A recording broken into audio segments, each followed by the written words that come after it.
शं वरुणः शन्नो भवत्पर्यमा शन्न इन्द्रो बृहस्पतिः शन्नो विष्णुरुक्रमः ॐ शान्ति शान्ति शान्तिः।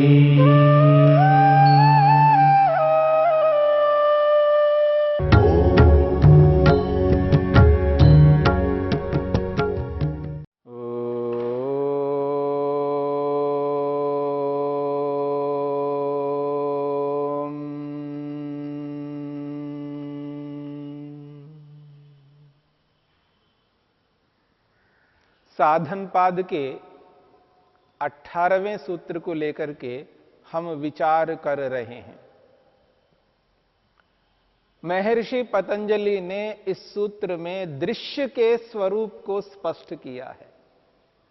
दृश्य किसे कहते हैं, अर्थात संसार किसे कहते हैं, ब्रह्मांड किसे कहते हैं। इस दृश्य को समझाने के लिए 3 विशेषण दिए हैं। पहला विशेषण दिया है प्रकाश क्रिया स्थितिशीलम दृश्यम। प्रकाश क्रिया स्थिति ये तीनों स्वभाव हैं इस दृश्य में। सत्व रज और तम के 3 स्वभाव इस संपूर्ण ब्रह्मांड में विद्यमान हैं। प्रकाश है, चमक है, क्रिया है, गति है और स्थिति है। कैसा है दृश्य? प्रकाश क्रिया स्थिति स्वभाव वाला है। दूसरा विशेषण दिया है भूतेन्द्रियात्मकम दृश्यम। कैसा है ब्रह्मांड? भूत और इंद्रिय स्वरूप है। इस पूरे ब्रह्मांड में 2 प्रकार के पदार्थ बताएं। एक भूत के रूप में है, यानी पंचमहाभूत और 5 सूक्ष्म भूत, और इंद्रियात्मक से संपूर्ण आंतरिक जो शरीर के अंदर रहने वाले तत्व है, उन समस्त तत्वों का ग्रहण किया है। 5 ज्ञानेन्द्रियों, 5 कर्मेंद्रियों, मन, अहंकार, महत्तत्व रूपी बुद्धि, यह है इंद्रिय स्वरूप। तो ब्रह्मांड जो है, दृश्य जो है, वो भूतात्मक है और इंद्रियात्मक है। तीसरा विशेषण दिया है भोगापवर्गार्थम दृश्यम। इस पर हम विचार कर रहे हैं। भोगापवर्गार्थम दृश्यम, ये जो दृश्य है ये भोग और अपवर्ग के लिए हैं। दृश्य दृश्य के रूप में इसलिए विद्यमान है, दृश्य के रूप में हम इसलिए इसको देख पा रहे हैं, ये भोग कराने के लिए है और अपवर्ग को, मोक्ष को दिलाने के लिए है। भोगापवर्गार्थम दृश्यम। महर्षि वेदव्यास ने भोग को भोग क्यों कहते हैं और अपवर्ग को अपवर्ग क्यों कहते हैं, इन दोनों की परिभाषाएं की। महर्षि कहते हैं तत्र इष्टानिष्ट गुण स्वरूपावधारणम अविभागापन्नम भोगः। भोग की परिभाषा करते हुए स्पष्ट करते हैं इष्ट अनिष्ट गुण स्वरूप अवधारणम अविभागापन्नम। एक है इष्ट यानी सुख और दूसरा है अनिष्ट यानी दुख। ये दोनों गुणों का स्वभाव है, सत्व रज तम का स्वभाव है। इनका, इस सुख का और इस दुख का ये जो अवधारण है, निर्णय है, निश्चय है, आत्मा अविभागापन्नम, अपने आप को उनसे अलग न करके निर्णय करता है।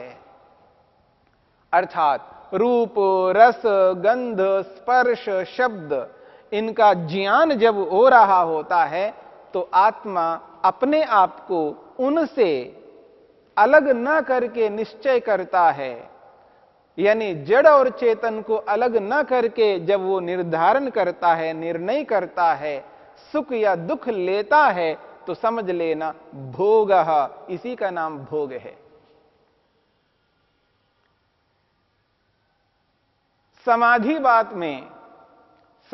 पाद में इसी बात को लेकर के चौथे सूत्र में स्पष्ट किया था, वृत्ति सारूप्यम इतरत्र। वृत्ति सारूप्यम इतरत्र, उसमें यही बात कही गई है। आत्मा और मन को अलग नहीं देख पाता है। रूप, रस, गंध, स्पर्श, शब्द को और आत्मा को अलग नहीं देख पाता है। जिस प्रकार से दर्पण के सामने, मिरर के सामने खड़ा होकर के व्यक्ति शरीर को और आत्मा को अलग नहीं मान पाता है, मैं ऐसा हूं, अर्थात शरीर ऐसा है, मेरा शरीर ऐसा है, मैं ऐसा नहीं हूं, इस अनुभूति को ना रखता हुआ एक ही प्रकार का अनुभव रखता है। इसलिए वहां कहा है एकमेव दर्शनम ख्यातिरेव दर्शनम। ये जो अनुभूति है इसी का नाम है भोग, भोग है। आत्मा को और शरीर को अलग ना मानने की जो अनुभूति है इसी को तो भोग कहते हैं। फिर अपवर्ग किसे कहते हैं? तो महर्षि ने कहा है भोक्तुः स्वरूप अवधारणम अपवर्गः इति। ये जो भोक्ता है, भोग करने वाला, ये जो आत्मा है, जीवात्मा है, आत्मतत्व है, जब अपने स्वरूप का अवधारण करता है, निश्चय करता है, मैं अलग हूं, मैं अलग हूं और शरीर अलग है, तात्विक रूप से, व्यवहारिक रूप में जब ये निर्णय करता है, निर्धारण करता है, मैं आत्मतत्व हूं और इस जड़ तत्व से, मन से, इंद्रियों से, शरीर से, संसार से, सांसारिक रूप, रस, गंध, स्पर्श, शब्द रूपी समस्त पदार्थों से सर्वथा अलग हूं, भिन्न हूं, ऐसा जो निर्णय है, निर्धारण है, अपवर्ग, इसी को अपवर्ग कहते हैं, इसी को मोक्ष कहते हैं। भोक्तुः स्वरूप अवधारणम अपवर्ग इति। महर्षि वेदव्यास ने स्पष्ट शब्दों में कहा है द्वयोरन्यत् दर्शनम नास्ति, द्वयोरतिरिक्तम दर्शनम नास्ति, द्वयो अतिरिक्तम दर्शनम नास्ति। इन दोनों अनुभूतियों से अलग और कोई तीसरी अनुभूति नहीं है। दो ही प्रकार की अनुभूति हुआ करती है, या तो भोग की अनुभूति या अपवर्ग की अनुभूति। इन दोनों अनुभूतियों से पृथक कोई तीसरी, चौथी, पांचवी और कोई अनुभूति नहीं हुआ करती है। द्वयोर अतिरिक्तम अन्य दर्शनम नास्ति। इन दो दर्शनों से पृथक और कोई तीसरा दर्शन नहीं है, या तो भोग की उपलब्धि या अपवर्ग की उपलब्धि, भोग की अनुभूति या अपवर्ग की अनुभूति आत्मा करता है। महर्षि वेदव्यास ने किसी अन्य ऋषि का उद्धरण देते हुए कहते हैं तथाचोक्तम, ऐसा ही किसी ऋषि ने कहा है। तथाचोक्तम, ऐसा ही कहा है इस बारे में, भोग और अपवर्ग को लेकर के। क्या कहा है? यह तो खलु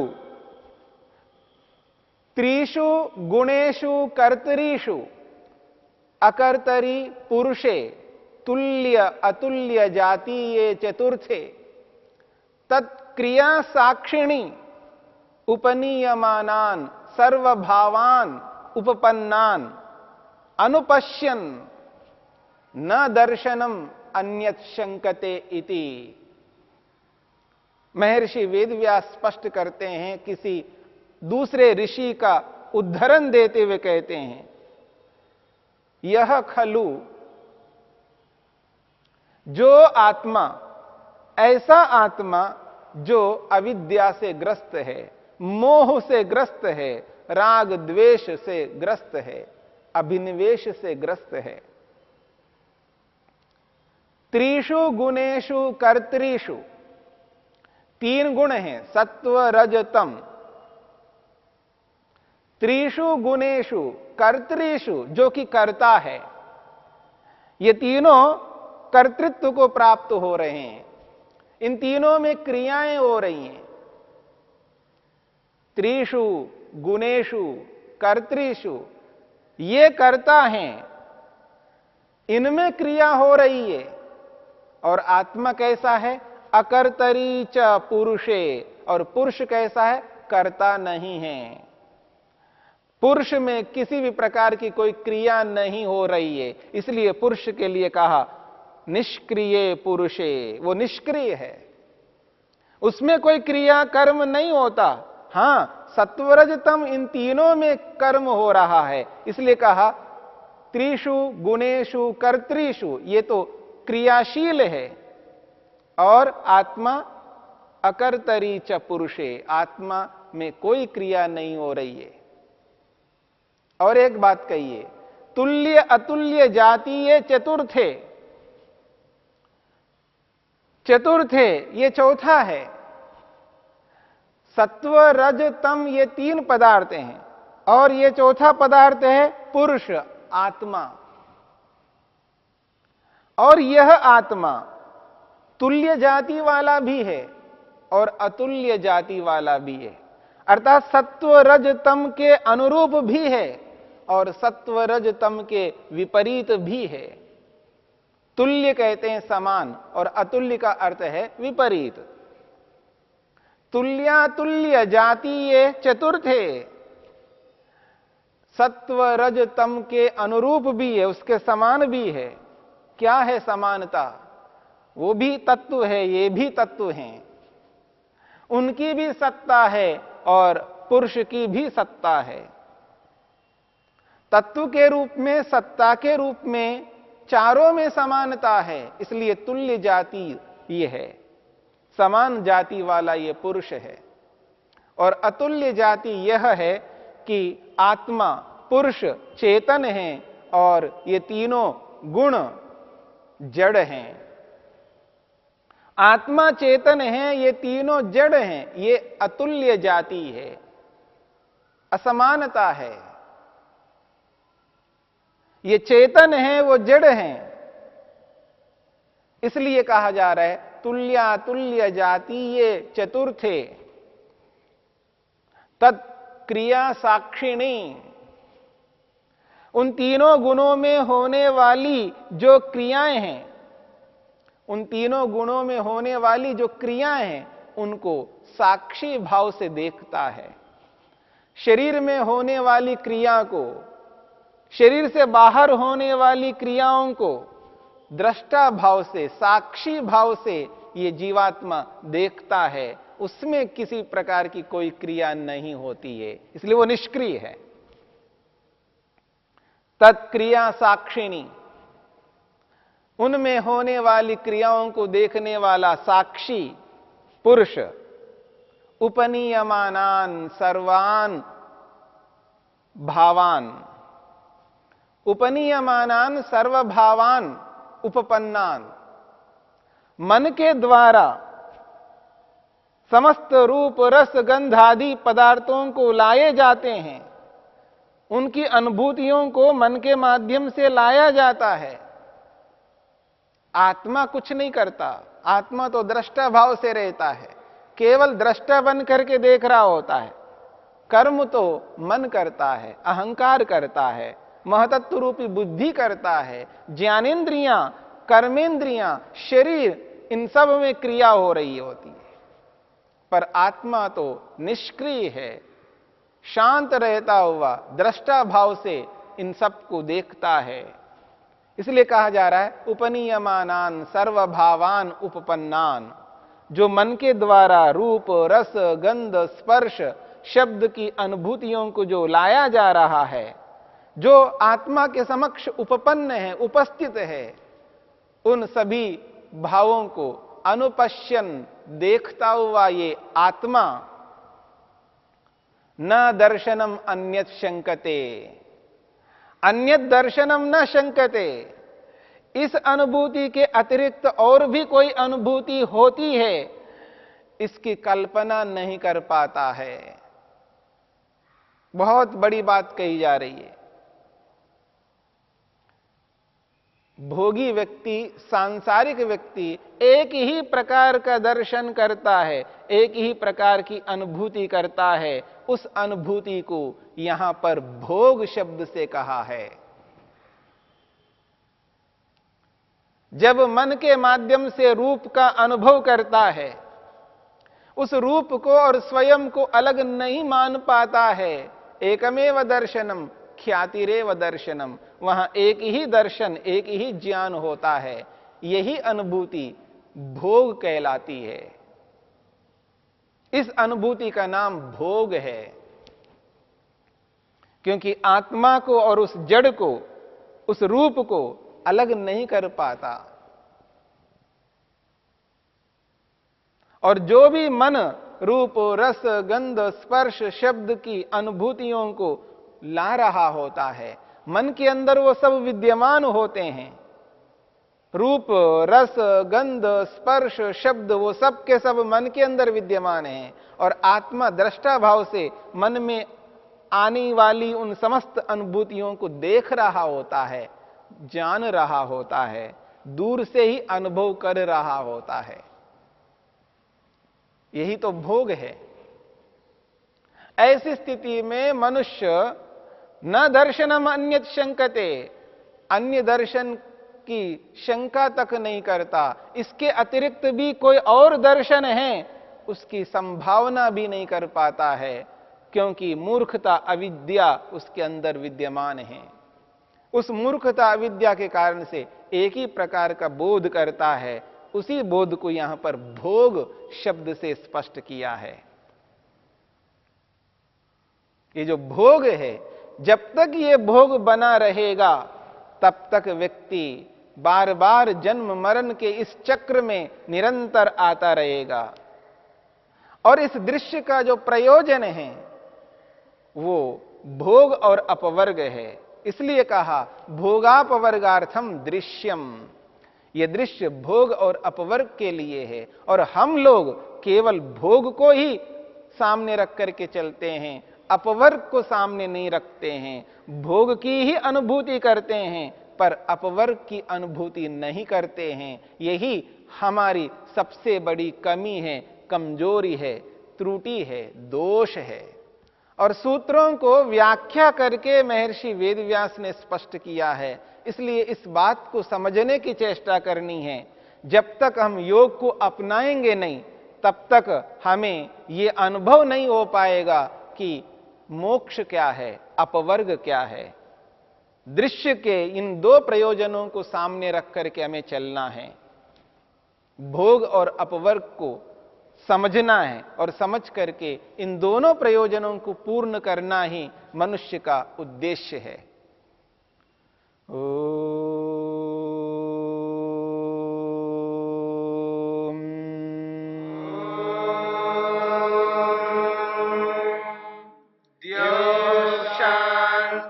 शांतिरंतरिक्षं शांतिर्पृथिवी शांतिरापः शांतिरोषधयः शांतिः वनस्पतयः शांतिर्विश्वे देवा शांतिर्ब्रह्म शांति सर्वं शांति शांतिरेव शांति क्षमा शांतिरेधि।